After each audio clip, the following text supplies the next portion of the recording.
নমস্কার বন্ধুরা, আমি সোমা গোপালের হেসেল চ্যানেলে আপনাদের সবাইকে স্বাগত জানাই।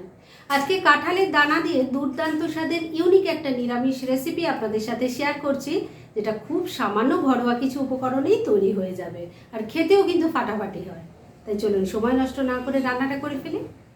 আজকে কাঁঠালের দানা দিয়ে দারুণ টেস্টি আর ইউনিক একটা রান্না করব, আর তার জন্য প্রেসার কুকারে অল্প জল দিয়ে গরম করে নিয়েছি। এরপর এর মধ্যে কাঁঠালের দানাগুলো দিয়ে দিলাম, লিডটা লাগিয়ে দিচ্ছি আর মিডিয়াম ফ্লেমে রেখে 4-5টা হুইসেল পড়লেই কিন্তু দানাগুলো ভালো করে সেদ্ধ হয়ে যাবে। তাহলে এটা বয়েল হোক, তারপর ফিরে এসে নেক্সট স্টেপ দেখাচ্ছি। প্রেসার কুকারে 5টা হুইসেল পড়ার পর আমি গ্যাসটা বন্ধ করে দিয়েছিলাম, আর তারপর পুরো প্রেসারটা বেরিয়ে যাওয়ার পর আমি লিডটা খুলেছি। দেখুন এখন কাঁঠালের দানাগুলো সুন্দরভাবে সেদ্ধ হয়ে গেছে, আর এই যে ওপরের যে এই যে লাল স্কিনটা, এটাও কিন্তু এখন আপনারা অনায়াসে ছাড়িয়ে নিতে পারবেন। যাই হোক, এবার এটাকে আমি প্রেসার কুকার থেকে নামিয়ে প্রথমে ঠান্ডা করে নিচ্ছি। সমস্ত কাঁঠালের দানাগুলো প্রেসার কুকার থেকে নামিয়ে ঠান্ডা করে আমি দেখুন এর যে লাল স্কিনটা সেটা তুলে নিয়েছি। এবার এগুলোকে ম্যাশ করতে হবে। আপনারা চাইলে এটা ম্যাশার দিয়ে ম্যাশ করতে পারেন, কিন্তু আমি এটা মিক্সির জারের মধ্যে দিয়ে এটাকে একটু ঘুরিয়ে নেব।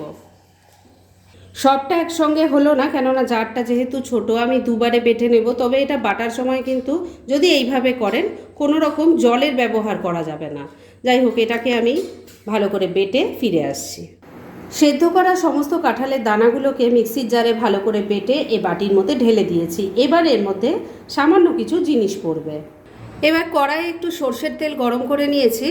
এর মধ্যে প্রথমেই দিয়ে দিলাম 2টো শুকনো লঙ্কা, আর এর সাথেই একটু কালো জিরে দিয়ে দিলাম। একটু ভাজা ভাজা করে নিচ্ছি। কালো জিরে আর শুকনো লঙ্কাটাকে একটু ভাজা ভাজা করে নিয়েছি। এবার গ্যাসটা বন্ধ করে দিচ্ছি। ফোড়নটা তো ভাজা ভাজা করে নামিয়ে রেখে দিয়েছি, আর এবার এই কাঁঠাল দানাটার মধ্যে কিছু জিনিস পড়বে। প্রথমেই যে শুকনো লঙ্কা আর কালো জিরেটা ভেজে রাখলাম সেটা দিয়ে দিচ্ছি। কালো জিরে আর শুকনো লঙ্কাটা দিয়ে দিয়েছি। এটাকে আগে এর সাথে ভালো করে মিশিয়ে নিচ্ছি, তারপর এর মধ্যে 2-1টা সামান্য জিনিস দেব। ভেজে রাখা শুকনো লঙ্কা আর কালো জিরেটা সেদ্ধ করা কাঁঠাল দানার সাথে ভালো করে মেখে নিয়েছি। এবার এর মধ্যে দিয়ে দিচ্ছি 2 চামচ ময়দা। আপনারা কিন্তু চাইলে এখানে বেসনের ব্যবহারও করতে পারেন। স্বাদ মতো নুন দিয়ে দিলাম। দিয়ে দিচ্ছি অল্প হলুদের গুঁড়ো, অল্প একটু কাশ্মীরি মির্চ পাউডারও দিয়ে দিলাম। এবার সব কিছু খুব ভালো করে মেখে নিচ্ছি। সব কিছু দিয়ে খুব ভালো করে মাখা হয়ে গেছে। এবার এখান থেকে আমি অল্প অল্প পোর্শন নিয়ে কোপ্তার শেপ দিয়ে নিচ্ছি। দেখুন আমি এই সাইজে কোপ্তা তৈরি করছি, আপনারা চাইলে এর থেকে আরেকটু ছোট বা আরেকটু বড় তৈরি করতে পারেন। যাই হোক, এই পুরো মিক্সচারটা দিয়ে আমি এই রকম তৈরি করে নিয়ে তারপর নেক্সট স্টেপের দিকে এগোচ্ছি। সমস্ত কোপ্তাগুলো তৈরি হয়ে গেছে, আর এবার কোপ্তা ভেজে নেব। সেজন্য কড়াইয়ে সর্ষের তেল দিয়ে গরম করে নিয়েছি। এবার এক এক করে কোপ্তাগুলো ছেড়ে দিচ্ছি। প্রথম ব্যাচের কয়েকটা কোপ্তা ভাজার জন্য বসিয়ে দিয়েছি। এগুলোকে এবার মিডিয়াম ফ্লেমে রেখে উল্টে পাল্টে লাল লাল করে ভেজে নেব। প্রথম ব্যাচের কোপ্তাগুলো উল্টে পাল্টে দেখুন খুব ভালো করে ভেজে নিয়েছি। এবার এগুলো সব তুলে নিচ্ছি, আর এইভাবে সবকটা ভেজে তারপর নেক্সট স্টেপের দিকে এগোচ্ছি। সমস্ত কোপ্তাগুলো ভেজে তুলে নিয়েছি, আর এবার কোপ্তা ভাজার পর কড়াইয়ে যা তেল আছে তার মধ্যেই বাকি রান্না হয়ে যাবে। এর মধ্যে প্রথমে দিয়ে দিলাম অল্প একটু 5 ফোড়ন, দিয়ে দিচ্ছি একটা তেজপাতা, একটা শুকনো লঙ্কা। এর সাথেই যাচ্ছে গোটা গরম মশলা, যার মধ্যে আছে 2-3টে এলাচ, 2-3টে লবঙ্গ আর ছোটো ছোটো 2টো দারচিনি। এর সাথে দিয়ে দিচ্ছি অল্প একটু চিনি, এতে রান্নার কালারটা ভালো হবে। ফোড়নটাকে এবার ভাজা ভাজা করে নিচ্ছি, আর ফোড়ন যতক্ষণে ভাজা ভাজা হবে ততক্ষণে চিনিটাও ক্যারামেল হয়ে যাবে। ফোড়নটা ভাজা ভাজা হয়ে গেছে আর চিনিটাও ক্যারামেল হয়ে গেছে। এবার এর মধ্যে একটু আলুর টুকরো দিয়ে দিলাম। মিডিয়াম ফ্লেমে রেখে আলুর টুকরোগুলো একটু ভাজা ভাজা করে নিচ্ছি। আপনারা চাইলে আলাদা করেও ভেজে নিতে পারেন, তবে একসাথে ভাজলেও কিন্তু কোনো অসুবিধা হবে না। আলুর টুকরোগুলো একটু ভাজা ভাজা হয়ে গেছে। এবার এর মধ্যে দিয়ে দেব আদা, টমেটো আর কাঁচা লঙ্কার পেস্ট।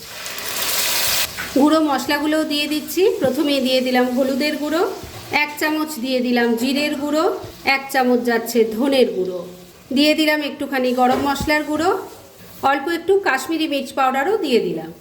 স্বাদ মতো নুন দিয়ে দিচ্ছি, অল্প একটু চিনিও দিয়ে দিলাম। সামান্য একটু জল অ্যাড করছি, না হলে মশলাটা কষানো যাবে না। এবার সব কিছু ভালো করে মিশিয়ে মশলাটার সাথে আলুটাকে খুব ভালো করে কষিয়ে নিচ্ছি। মিনিট 2 সময় নিয়ে মশলার সাথে আলুর টুকরোটা ভালো করে মিশিয়ে কষিয়ে নিলাম। এবার গ্রেভির জন্য উষ্ণ গরম জল দিয়ে দিচ্ছি। সব কিছু ভালো করে মিশিয়ে নিচ্ছি। আর বন্ধুরা, এই রান্নাতে কিন্তু জলটা একটু বেশি পড়ে, কেননা কোপ্তাগুলো জল অনেকটাই টেনে নেবে, তাই ঝোলটা একটু বেশি লাগবে। সব কিছু ভালো করে মিশিয়ে নিয়েছি। এবার ফ্লেমটাকে লো আর মিডিয়ামের মাঝামাঝি করে দিলাম। এই ফ্লেমেই ঢাকা দিয়ে 3-4 মিনিট রান্না করে নিচ্ছি। মিনিট 4 রান্নাটা করে নিয়েছি। এবার ঢাকা তুললাম। আমি কিন্তু মাঝে একবার ঢাকা তুলে একটু নাড়াচাড়া করে দিয়ে নুন মিষ্টিটা একটু চেক করে নিয়েছিলাম। এবার দেখে নেব আলু কেমন সেদ্ধ হয়েছে। দেখুন, আলু সুন্দর সেদ্ধ হয়ে গেছে। এবার এর মধ্যে কোপ্তাগুলো দিয়ে দিচ্ছি। কোপ্তা দিয়ে কিন্তু খুব বেশি সময় রান্না করা যাবে না, কেননা তাহলে কোপ্তাগুলো একদম নরম হয়ে যাবে আর খেতে ভালো লাগবে না, আর গ্রেভিটাও পুরোটা টেনে নেবে। এর সাথে দিয়ে দিচ্ছি অল্প একটু ঘি। সব কিছু ভালো করে মিশিয়ে নিচ্ছি। সব কিছু ভালো করে মেশানো হয়ে গেছে। এবার ফ্লেমটাকে লো আর মিডিয়ামের মাঝামাঝি রেখেছি। এই ফ্লেমে ঢাকা দিয়ে মিনিট 2 আবারও রান্না করে নিচ্ছি। মিনিট 2 আবারও রান্নাটা করে নিয়েছি। এবার ঢাকা তুললাম। এবার কিন্তু রান্না একদম রেডি। এইটুকু গ্রেভি থাকতে থাকতে আমি নামাবো, কেননা এটা ঠান্ডা হলে আরও ঘন হয়ে যাবে, তাই গ্যাসটা এখানেই বন্ধ করে দিলাম। আর এবার এটা কিন্তু আর ঢেকে রাখা যাবে না, কেননা তাহলে কোপ্তাগুলো স্টিমে একদম নরম হয়ে ভেঙে যাবে, তাই ডাইরেক্ট সার্ভ করে আপনাদের দেখাচ্ছি। ফ্রেন্ডস, আমার আজকের এই দুর্দান্ত স্বাদের কাঁঠাল দানার কোপ্তা কারির রেসিপি একদম রেডি হয়ে গেছে এবং আমি সার্ভ করে দিয়েছি। ভীষণ ইজি একটা রেসিপি, কিন্তু যে কাঁঠালের দানাগুলো আপনারা ফেলে দেন, সেই কাঁঠালের দানা দিয়ে যে এত টেস্টি একটা রান্না করা যায়, সেটা একবার ট্রাই না করলে আপনারা বুঝতেই পারবেন না। তাই দেরি না করে পারলে এটা আজই একবার বানিয়ে ফেলুন, আর তারপর কেমন লাগলো সেটা প্লিজ কমেন্ট করে জানাবেন। এরকম ধরনের অনেক ভালো ভালো নিরামিষ রান্নার রেসিপি আপনারা গোপালের হেসেল সার্চ করলেই পেয়ে যাবেন, যার মধ্যে থেকে কিছু কিছু আমি সাজেস্টেড বক্সেও দিয়ে দেব, সেখান থেকেও আপনারা দেখে নিতে পারেন। তাই গোপালের হেসেল অবশ্যই ভিজিট করুন। আর আপনারা কেমন ধরনের রেসিপি চাইছেন সেটাও কিন্তু আমাকে জানাতে পারেন। আমি চেষ্টা করব সেই সব রেসিপিগুলো আপনাদের সাথে শেয়ার করার। আর আমার আজকের এই রেসিপি যদি আপনাদের ভালো লাগে আর ইউজফুল বলে মনে হয়, তাহলে যারা এখনও আমার চ্যানেলটাকে সাবস্ক্রাইব করেননি তারা প্লিজ সাবস্ক্রাইব করুন। তাহলে আজকের মতো এখানেই শেষ করছি। পরদিন আবার এরকমই কোনো ভালো রেসিপি নিয়ে চলে আসব। আপনারা সবাই খুব ভালো থাকুন, সুস্থ থাকুন।